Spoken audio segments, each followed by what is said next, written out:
তাহলে দেখো আমরা এখানে যেটা দেখবো সেটা হচ্ছে লন রোলার। লন রোলার ঠেলা অপেক্ষা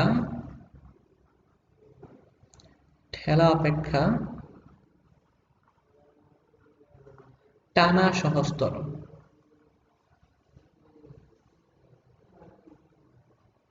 মানে আমরা যখন লনকে করি, মানে দেখো না মাঝে মধ্যে স্টেডিয়ামের মধ্যে একটা জিনিস টেনে টেনে নিয়ে যায় বা ঠেলে ঠেলে করে, ওইটাকে আমরা বলতেছি লন রোলার। মাঝে মধ্যে সমান করার জন্য অথবা পানিকে শোষণ করার জন্য এটা ব্যবহার করে থাকি। এখন আমরা দুইটা সিচুয়েশন চিন্তা করব। একটা হচ্ছে এটাকে আমরা টেনে টেনে নিয়ে যাব।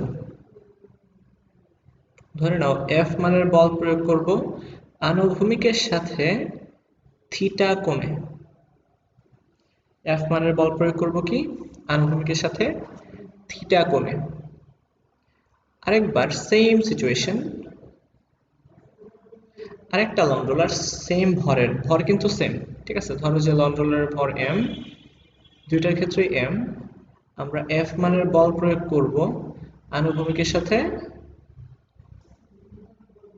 থিটা কোণে। আনুভূমিকের সাথে থিটা কোণে একদম সেম, সব কিছু সেম।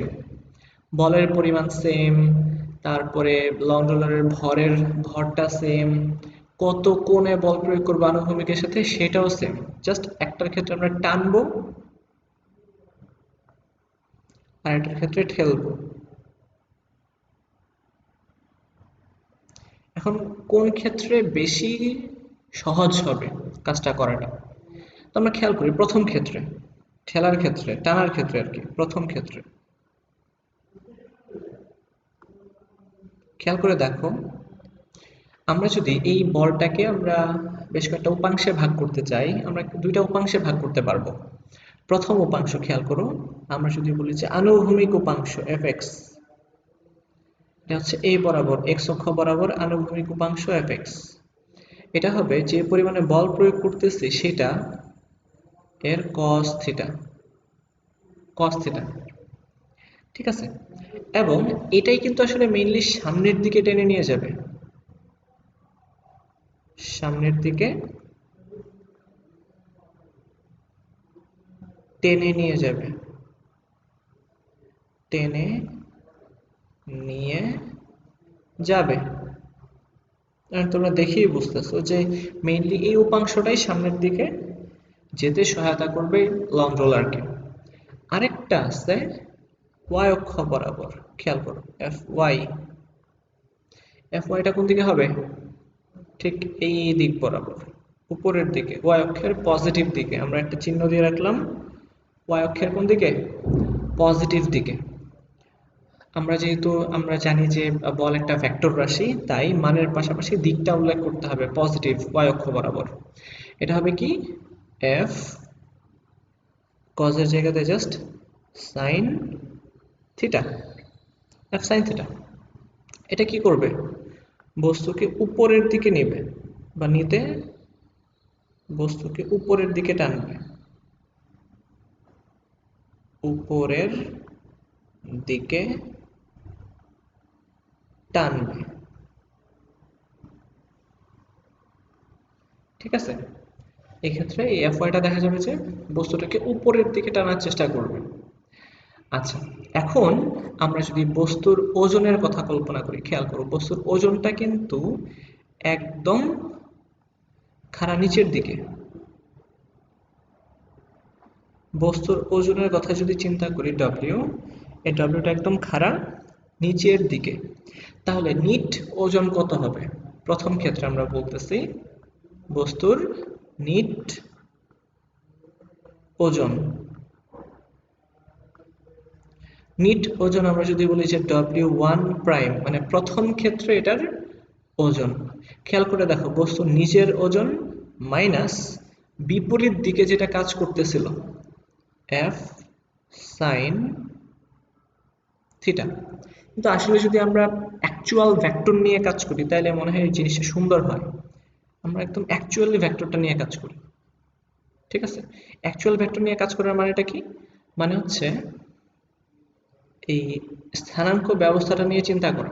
খেয়াল করে এফ সাইন থিটা কিন্তু উপরের দিকে ছিল, আর ডব্লিউটা কিন্তু নিচের দিকে আছে। ঠিক আছে? ডব্লিউ কোন দিকে? নিচের দিকে। আর আমরা জানি নিচের দিকে মানে মাইনাস ওয়াই। নিচের দিকে যারা থাকবে তারা মাইনাস, উপরের দিকে যারা থাকবে তারা প্লাস। সব সময় এটা মাথায় রাখতে হবে, সব ক্ষেত্রে। ঠিক আছে? তাহলে নিট ওজনটা কত হবে? নিচের দিকে যেহেতু ডব্লিউ আছে তাই নিচের দিকে মাইনাস, উপরের দিকে যেহেতু প্লাস তাই আমরা দিয়ে দিলাম এফ সাইন থিটা। তার মানে এফ সাইন থিটা উপরের দিকে কাজ করতেছে। আচ্ছা, তাহলে তোমাদের কি মনে হয় আলটিমেটলি এই ডব্লিউ এর মানটা কি কমে যাচ্ছে না? তার ওজন যতটুকু ছিল উল্টা দিকে একটা বল প্রয়োগ করতেছে, দ্যাট মিনস এই ভ্যালুটা কিন্তু লেস দেন ডব্লিউ। আমরা জাস্ট ভ্যালুটার কথা বলতেছি, মান। তার মানে ওজন কমে যায়। যখন টানা হয় তখন ওজন কমে যায়। আশা করি বোঝা গেল। আর সামনের দিকে যেটা টেনে নিয়ে যাবে F x F cos theta,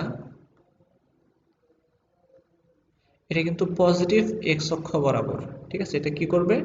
সামনে নিয়ে যাবে, সামনে নিয়ে বা সামনে টেনে নিয়ে যাবে।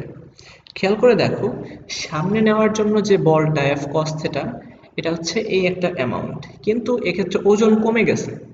ওজন যদি কমে যায় তাইলে কি একটা জিনিসকে টেনে নিয়ে যাওয়া সহজ হবে না? অ্যান্সার দাও। একটা বস্তুর ওজন কমে গেছে, খেয়াল করে দেখো, আগে ছিল ডব্লিউ, এখন উল্টা দিকে এফ সাইন থিটা কাজ করতেছে। দেখো, ডব্লিউ আর উল্টা দিকে কাজ করতেছে কি? F sine theta.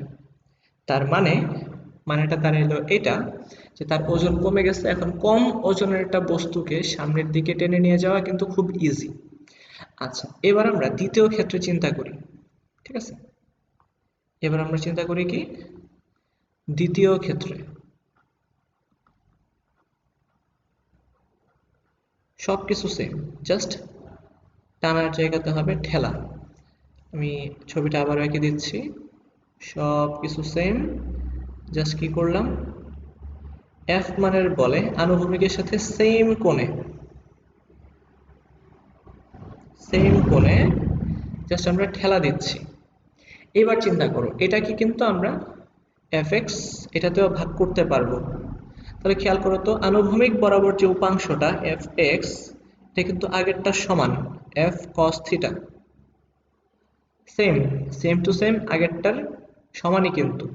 বাট এক্ষেত্রে পার্থক্য আসে একটা জায়গাতে, এটা হচ্ছে উল্লম্ব বরাবর উপাংশটা এফ সাইন থিটা, এইটা যে বরাবর, এটা যেহেতু এক্স অক্ষের নেগেটিভ দিক বরাবর, নেগেটিভ মাইনাস মানে আমরা নেগেটিভ দিয়ে প্রকাশ করতেছি, সেম দিকে কিন্তু আবার বস্তুর ওজনটাও কাজ করতেছে। তাহলে আমরা যদি বলি এফ ওয়াই, এটা হচ্ছে যেহেতু নিচের দিকে নেগেটিভ এফ সাইন থিটা, আবার বস্তুর ওজন যেটা, দেখো আমি যেভাবে লেখাচ্ছি ঠিক সেম ভাবেই তোমরা সবকিছু করবা, কারণ চিহ্ন নিয়ে সবচেয়ে বেশি প্যারার মধ্যে পড়তে হয়। দেখো, বস্তুর নিজের ওজন যেটা, এটা সমান কি মাইনাস ডাব্লিউ, কারণ কি নিচের দিকে, ওয়াই অক্ষের নেগেটিভ দিক বরাবর, যারা নেগেটিভ দিকে থাকবে তারা ডিরেক্ট নিচে। তাহলে নিট ওজন কত হবে? নিট ওজন ডাব্লিউ টু প্রাইম। দ্বিতীয় ক্ষেত্রে খেয়াল করো, ওজন যেদিকে কাজ করতেছে সেদিকেই কিন্তু উল্লম্ব উপাংশটাও কাজ করতেছে। দ্যাট মিনস আলটিমেটলি কি হয়ে গেল? আলটিমেটলি বস্তুর ওজন নিজের যা ছিল, খেয়াল করো ডব্লিউ যেটা ছিল তার চেয়ে আরো বেড়ে গেছে। খেয়াল করছো কি? F sine theta. আমরা একটা কাজ করি, এর আগে যেটা ছিল এটাকে আমরা মাইনাসটা কমন নিয়ে নিই। কমন নিয়ে দেখো কি হয়।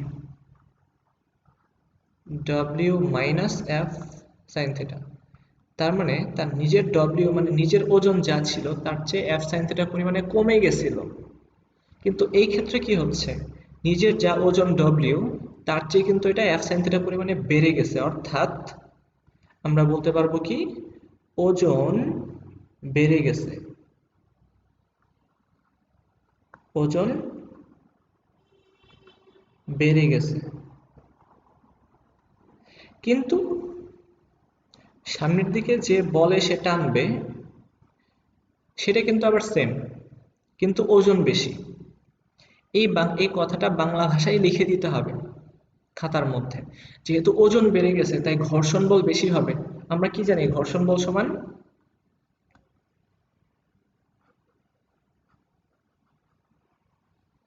ঘর্ষণ বল হ্যাঁ F সমান মিউ ইন্টু এন, উল্লম্ব প্রতিক্রিয়া। উল্লম্ব প্রতিক্রিয়া মানে কি, যতটুকু তুমি বল নিচের দিকে প্রয়োগ করবা, মানে হচ্ছে নিচের দিকে বললে ভুল হবে, সারফেসের উপর যতটুকু বল প্রয়োগ করবা ঠিক ততটুকুই সারফেস তোমাকে উল্লম্ব প্রতিক্রিয়া দিবে। তাহলে আমরা বলতে পারি যে প্রথম ক্ষেত্রে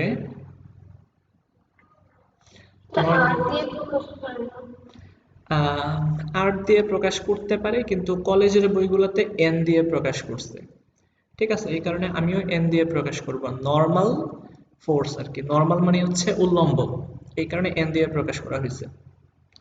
তো খেয়াল করো প্রথম ক্ষেত্রে আমরা কি বলতে পারবো, এই ডব্লিউ যেটা নিচের দিকে, এন কিন্তু তার বিপরীত দিকে, এন সমান বলতে পারবো মাইনাস ডাব্লিউ ওয়ান প্রাইম। প্রথম ক্ষেত্রে মনে করে দেখো, প্রথম ক্ষেত্রে কি ছিল ডাব্লিউ ওয়ান প্রাইম, তাহলে প্রথম ক্ষেত্রে n1 উল্লম্ব প্রতিক্রিয়া n1 সমান মাইনাস ডাব্লিউ ওয়ান প্রাইম। কেন মাইনাস দিচ্ছি, কারণ n উপরের দিকে তাই n প্লাস, আর w যেহেতু নিচের দিকে তাই এটা মাইনাস। আচ্ছা, সমান মাইনাস, আর ডাব্লিউ ওয়ান এর ভ্যালুটা কত ছিল মনে করে দেখো, ডাব্লিউ ওয়ান প্রাইমের ভ্যালুটা ছিল minus w minus f sin theta,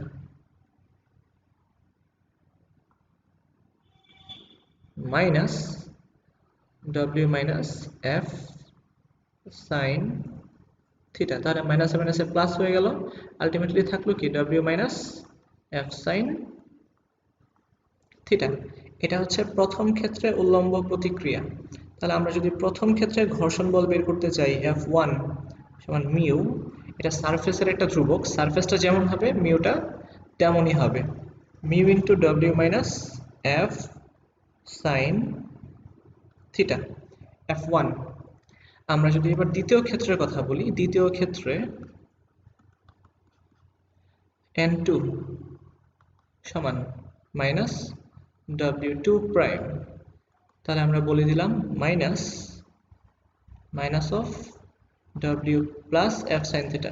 খাতার মধ্যে চেক করে দেখো এটাই কিন্তু ছিল। তাহলে মাইনাসে মাইনাসে plus W plus F sin theta, এটা হচ্ছে আমাদের N2। তাহলে আলটিমেটলি কি বলতে পারতেছি, দ্বিতীয় ক্ষেত্রে ঘর্ষণ বল সমান মিউ, এটা কিন্তু সেম, সারফেস যেহেতু same, plus W plus F sin theta,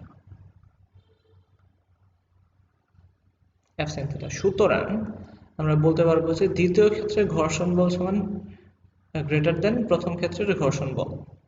যেহেতু দ্বিতীয় ক্ষেত্রে মানে ঠেলার ক্ষেত্রে ঘর্ষণ বল বেশি, তাই আমরা বলতে পারবো কি ঠেলা অপেক্ষা বা টানা অপেক্ষা ঠেলা কঠিনতর, অথবা ঠেলা অপেক্ষা টানা সহজতর। বুঝা গেল কি?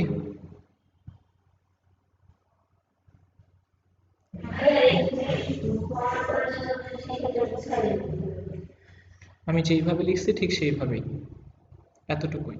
ঘর্ষণ বল সহ ব্যাখ্যা করে দিলেই একদম 4-এ 4 দিয়ে দিবে। এত কিছু লিখলে তো ওরে বাবারে বাবা,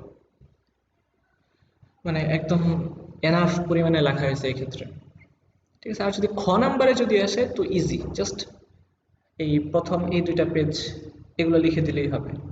ওজন বেড়ে গেছে, ওজন যেহেতু বেড়ে গেছে তাই বেশি কষ্ট হবে, এতটুকুই। আর ঘতে দিলে আমরা ঘর্ষণ বলটা সহ ব্যাখ্যা করে দিব, মানে এই ক্ষেত্রে আরো বেশি ইকুয়েশন দিয়ে আমরা ব্যাখ্যা করলাম আর কি।